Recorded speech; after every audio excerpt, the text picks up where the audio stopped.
సుమా. త్యక్త్వా కర్మ ఫలాసంగం నిత్యతృప్తో నిరాశ్రయ కర్మణ్యభిప్రవృత్తోపి నైవ కించిత్ కరోతి సహా.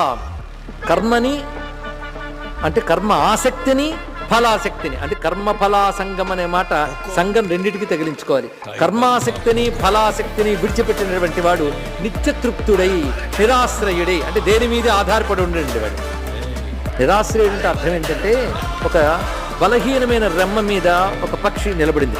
అయ్యో పడిపోతుందేమో అని వీడు అనుకుంటున్నాడు. దానికి ఏం పర్వాలేదు, ఎందుకంటే అది రెమ్మను ఆశ్రయంగా తీసుకోలేదు, రెక్కను ఆశ్రయంగా తీసుకున్నాడు కనుక దానికి ధైర్యం ఎక్కువ. కానీ బ్రహ్మమును ఆశ్రయంగా తీసుకున్నవాడు ప్రపంచాన్ని ఆశ్రయంగా తీసుకోడు, ఇక్కడ అలా ఉంటాడంతే. వాడికి ధైర్యం ఏది? బ్రహ్మం. ఆ విధంగా ఉంటాడు. కర్మణ్యభిప్రవృత్తోపి నైవ కించిత్ కరోతి సా. వాడు కర్మలో ఉన్నప్పటికీ నైవ కించిత్ కరోతి. అదే మాట చెప్తున్నాడు. జ్ఞాని స్థితి ఎలా ఉంటుందో వర్ణిస్తున్నాడండి ఇక్కడ.